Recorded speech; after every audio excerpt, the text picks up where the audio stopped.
untuk bersyukur kita boleh melayani Tuhan pada siang hari ini, dan itu satu penghormatan buat kita, dan kita memang ya harus siap. Jadi ya, kapanpun diberi tugas kita memang harus siap. Demikian untuk boleh saya sampaikan pada kesempatan ini bagaimana kesiapan kita di dalam melayani pada siang hari ini. Baik, untuk siang hari ini saya akan men-sharingkan firman yang terambil dari 2 Raja 4 ayat 1 sampai dengan 7. Mungkin boleh Pak Sandy di screen, di share ke screen, karena saya nanti akan fokus kepada ayat-ayat ini. Oke. Ya. Terambil dari 2 Raja 4 ayat 1 sampai 7. Ya, 2 Raja 4 ayat 1 sampai 7. Baik, demikian firman Tuhan ya.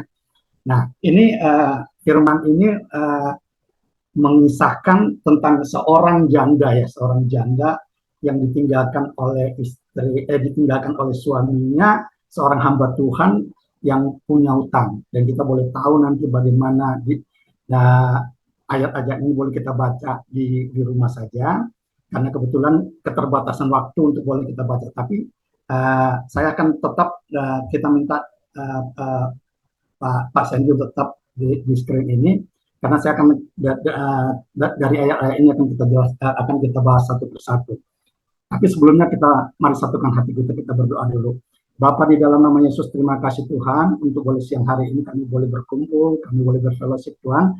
Terima kasih untuk puji-pujian dan terima kasih juga kesaksian tentang kebaikan-Mu Tuhan yang sudah meluputkan Bejon dari penyakit dari sakit penyakitnya Tuhan. Biarlah Tuhan untuk firman-Mu pada hari ini bungkus kami dengan kuasa-Mu, biarlah kasih-Mu menyertai kami juga Tuhan. Berikan hikmat supaya kami boleh mengerti satu demi satu dari perkataan firman-Mu ini, dan biarkanlah kami pakai untuk tetap memuliakan nama-Mu, dan begitu juga buat hamba yang akan menyampaikan firman ini untuk bungkus Tuhan, supaya apapun yang keluar dari mulut hamba biarlah untuk menjadi kemuliaan bagian di dalam nama Yesus. Haleluya, amin.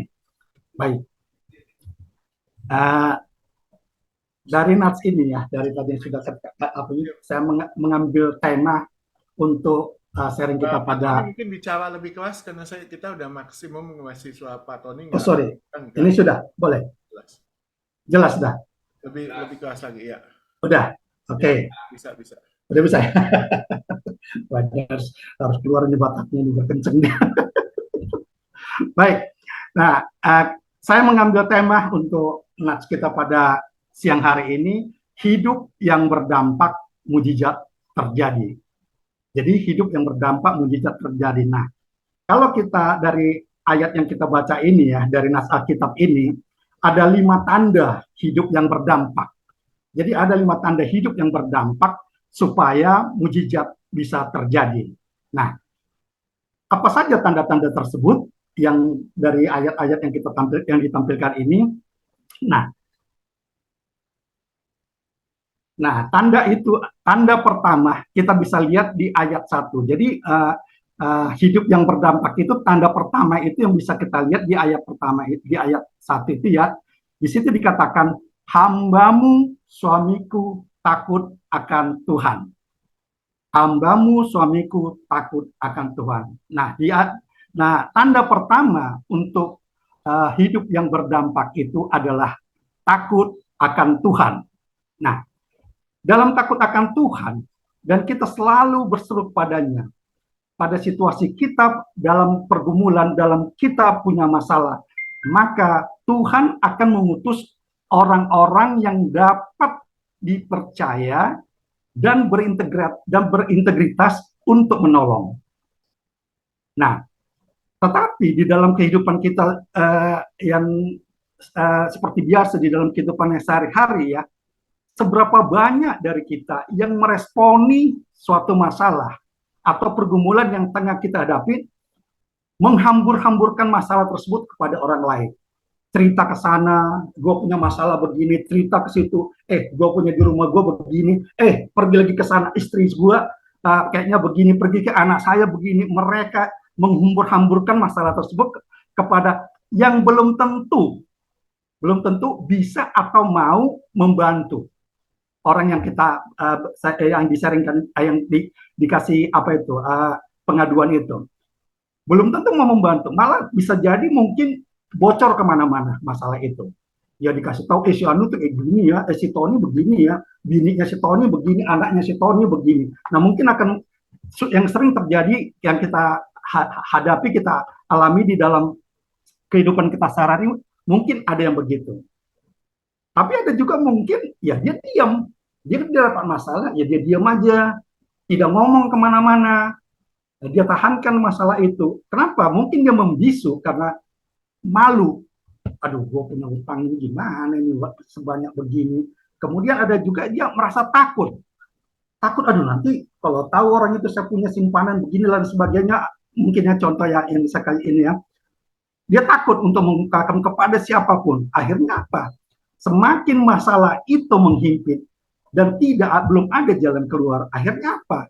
Dia bisa menciptakan stres dan timbul penyakit di sana sini. Nah, mungkin keadaan yang paling tragis itu ada mungkin yang sampai bunuh diri.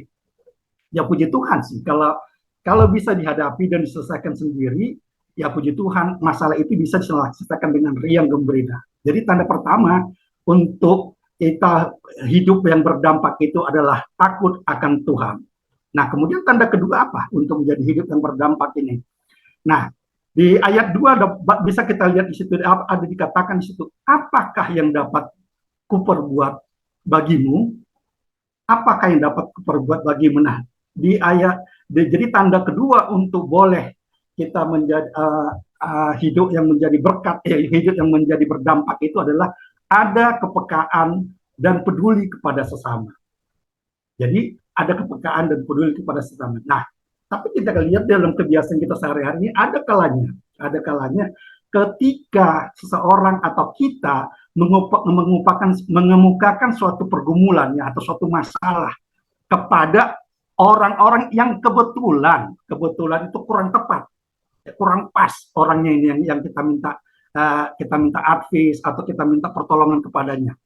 Dan justru yang sering kita dengar responnya, ya kasihan ya lo ya. Nah, cuman sebatas itu saja. Dan mungkin ada juga sebagian orang merespon dengan menghakimi, lu sih banyak dosamu, belum bertobat sih lo. Tuhan tidak suka dengan hidupmu. Coba telusuri dulu kelakuan orang tuamu, opungmu, silsilahmu. Sepertinya lo kena kutuk deh. Dan lain sebagainya. Nah, tapi ada juga sih yang dia mau menolong, tapi ya pengen juga dia dipublikasikan juga, disaksikan orang. Jadi boleh kita ambil di situ. Jadi untuk tanda kedua untuk kita boleh hidup yang berdampak itu, kita peka dan peduli kepada sesama. Dan tanda ketiga kita bisa lihat di ayat 3 dan 4, dikatakan di situ, pergilah, mintalah bejana-bejana dari luar, daripada segala tetanggamu. Nah, di sini Alkitab mencatat tetanggamu, bukan kepada saudara-saudaramu atau mungkin pada ortumu yang kaya atau mertuamu yang selain sebagainya, tetapi dikatakan di sini kepada tetangga-tetanggamu. Artinya apa? Kepada orang-orang yang ada di sekitarmu. Nah, ini boleh bisa di sekitar kita ya tetangga, dan selain tetangga apa? Komunitas yang kita masuki, yang komunitas yang ada di sekitar kita. Dan dalam hal ini saya mau fokuskan kepada kita di Full Gospel Businessman Fellowship International. Kemudian dikatakan juga di situ, bejana-bejana kosong jangan terlalu sedikit. Kemudian dikatakan di situ, tuanglah minyak ke dalam bejana, mana yang penuh angkatlah. Jadi tanda ketiga hidup yang berdampak itu ada solusi atau pendapat yang bisa dilakukan, yang bisa dikerjakan. Nah, kemudian tanda keempat kita lihat di ayat 5 dan 6. Di situ dikatakan di ayat 5 dan 6 itu ya, pergilah perempuan itu, ditutupnyalah pintu. Pergilah perempuan itu, ditutupnyalah pintu. Jadi tanda yang keempat di sini itu adalah bertindak dengan tenang dan tidak tergesa-gesa. Jadi bertindak dengan tenang, tidak tergesa-gesa. Di situ dikatakan ditutupnya lah pintu. Ditutupnya lah pintu artinya masalah itu di-keep. Cukup masalah itu sampai di situ aja, tidak melebar kemana-mana. Dan kita lihat di sini Alkitab Alkitab juga mencatat bahwa Elisa itu tidak bocor kemana-mana ngomongannya. Dan dia sebagai konselor, dia sebagai orang yang menerima satu pengaduan, dia yang menerima satu situasi, dia tidak ngomong kemana-mana, tidak bocor kemana-mana Elisanya. Dan kemudian si janda juga tidak mengatakan, aduh ini juga gara-gara papi lu sih pada ngutang kemana-mana ini, akhirnya kita begini katanya. Tapi anaknya juga tidak mengatakan, mami sih dari kemarin terlalu banyak belanjanya, akhirnya papi ngutang. Dan mereka tidak saling menyalahkan. Jadi masalah itu di-keep cukup sampai di situ saja. Nah, kemudian kita lihat lagi di ayat 5 dan 6 itu bahwa si janda ini, keluarga ini, itu punya hubungan dengan tetangga, terjalin baik dengan tetangga-tetangganya. Jadi terjalin baik karena dikatakan di situ sedang ia terus menuang, artinya sedang si janda itu menuang kepada buli-buli, kepada bejana-bejana yang dia pinjamkan itu dia melakukan sesuatu dengan kapasitas yang ada. Artinya dia tidak muluk-muluk, tidak memikirkan entar perlu mobil yang gede untuk mengangkat ini, tidak perlu dia punya wadah yang besar tapi sesuai dengan yang dia pinjam kepada tetangga-tetangganya. Dan di ayat 6 jelas dikatakan di situ tidak ada lagi bejana. Di ayat 6 itu dikatakan tidak ada lagi bejana. Artinya apa? Dia tidak langsung, si janda itu dia bilang, Ucok, pergi dulu kau pinjam lagi ke si Anu. Itu banyak lagi bejana-bejana. Di pojok sana masih ada, di ujung sana masih ada tuh yang punya bejana. Si janda tidak mengatakan itu, tidak memerintahkan itu kepada anak-anaknya, tapi dia cukup mengatakan tidak ada lagi bejana, dan itu menunjukkan bahwa orang yang bermasalah ini, si janda ini tidak serakah dan sudah merasa itu cukup. Jadi tanda yang keempat tadi adalah bertindak dengan tenang dan tidak tergesa-gesa, dan tanda yang kelima dikatakan di sini adalah di ayat 7, pergilah juallah minyak itu, bayarlah hutangmu. Artinya apa? Di tanda yang kelima, untuk boleh kita berdampak, hidup yang berdampak ini adalah kita menyelesaikan masalah itu. Diselesaikan masalah itu, dan sudah ada jalannya, diselesaikan. Jadi dia tidak menunda lagi, ya udah ntar aja lah kalau misalnya dia sudah enggak begitu, tapi dia selesaikan masalah itu dan menikmati mujizat Tuhan. Artinya sisanya masih ada, dia bisa nikmati. Nah, jadi apa saja tanda-tanda hidup yang berdampak itu? Nah, tadi kita sudah ulas, takut akan Tuhan yang pertama, kemudian ada kepekaan dan peduli kepada sesama, ketiga ada solusi, keempat bertindak tenang dan tidak tergesa-gesa. Kemudian yang kelima tandanya itu adalah menyelesaikan masalah dan menikmati mujizat Tuhan. Nah, sekarang kalau kita cermati secara seksama bacaan pada nats yang siang ini, sebenarnya ada tiga kondisi dan peran daripada tokoh-tokoh yang ada di dalamnya. Nah, kita boleh lihat yang pertama yaitu orang-orang yang peka dan peduli, ya, yang peka dan peduli. Nah, ini kita lihat dicontohkan oleh tadi Nabi Elisa, ya. Kenapa Nabi Elisa? Karena Tuhan yang menggerakkannya untuk menerima pengaduan dari si janda ini. Jadi Tuhan menggerakkan Elisa. Dan Tuhan juga yang menggerakkan si janda itu, kamu ke sana. Dia tidak pergi kepada yang lain-lain, tapi diarahkan kepada Elisa. Karena dia adalah seorang yang dipercaya, yang digerakkan oleh Tuhan.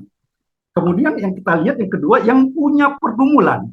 Yang punya pergumulan ini kita lihat janda.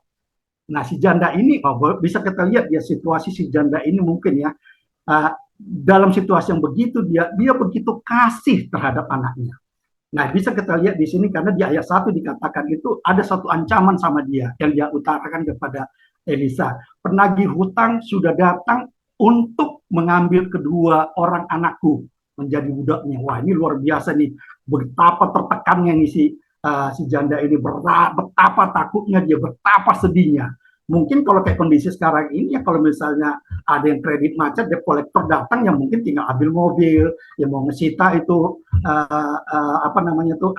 rumah dan lain sebagainya mungkin ya. Tapi ini yang mau diambil anaknya, betapa betapa tertekannya ini si janda ini. Dan kemudian yang ketiga, kita lihat di sini adalah sikap dari orang yang mau menolong. Dan dari yang mau menolong ini kita lihat adalah tetangga dan komunitas. Nah, karena dikatakan tetangga itu karena di ayat 3 kan dikatakan itu ambillah, pinjamlah kepada tetangga-tetanggamu. Jangan terlalu sedikit. Kemudian anak-anak mendekatkan bejana-bejana kepadanya. Itu adalah orang-orang yang mau sikap menolong. Kelihatan di ayat 5. Nah, yang menjadi pertanyaan, andaikan ketiga tokoh tersebut di atas tidak punya dampak antara yang satu dengan yang lain dan tidak menjalankan perannya, apakah mujizat bisa terjadi? Sudah pasti sesuai dengan nas ini sudah pasti tentu tidak ya, teman-teman sekalian. Nah, dari ketiga tokoh di atas, apakah kita pernah berperan, posisi kita sebagai siapa untuk tokoh di atas? Tentunya kita pasti pernah mendapat kesempatan untuk menjadi salah satu tokoh dari tokoh di atas itu. Kita pasti pernah dari yang ketiga orang itu. Apakah kita apakah kita menjadi si Elia atau menjadi si janda ataupun menjadi yang komunitas itu. Nah, sekarang perlu kita ketahui di dalam nas ini tidak mencatat bahwa si janda itu merasa malu atau takut untuk meminjam bejana-bejananya ke tetangga-tetangganya. Kenapa? Karena dia cuma punya buli-buli. Buli-buli itu boleh dikatakan itu satu wadah yang kecil sekali ya. Biasanya mungkin perbandingannya seperti untuk minyak wangi ya. Kalau saya lihat juga ada di internet itu apanya. Jadi hanya kecil mungkin untuk apa suka dipakai untuk pewangi-pewangian. Nah, sedangkan si Elisa itu selalu meminjamkan bejana. Bejana itu mungkin berapa kali lipat lebih besar daripada buli-buli itu. Tapi dia tidak merasa takut, tidak merasa malu. Kenapa dia tidak merasa takut, tidak merasa malu?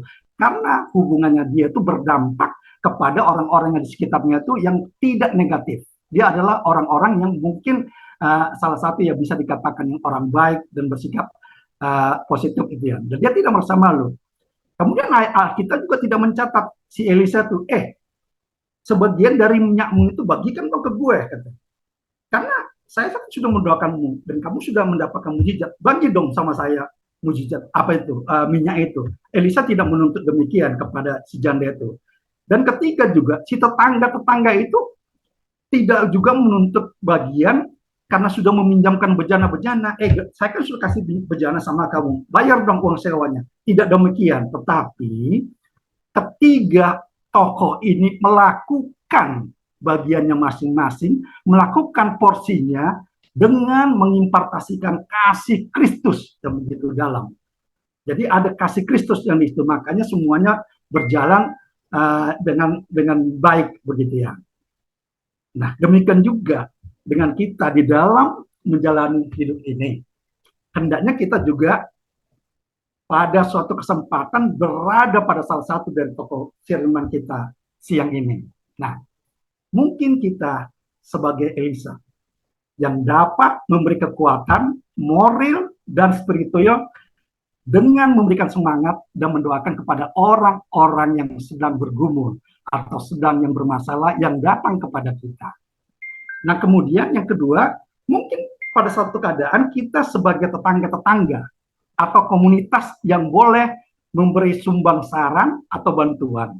Misalnya informasi-informasi, bahkan mungkin kerelaan waktu dan materi. Nah, puji Tuhan, untuk kita yang di komunitas Full Gospel ini, waduh luar biasa, FGB, MFI, dan LOF, yang dapat kita lihat dan rasakan sendiri ya, ketika ikut mengambil bagian dalam penanganan atau bantuan kepada para korban COVID yang beberapa waktu yang lalu, yang luar biasa. Secara spiritual kita terus berdoa, bahkan dari The Prayer Nasional juga memberikan satu program khusus 21 hari untuk selalu berdoa, untuk mendoakan teman-teman, keluarga dan semua yang di dalam waktu masa COVID ini, dan supaya juga COVID ini boleh cepat berlalu dan tidak banyak lagi korban yang terjadi.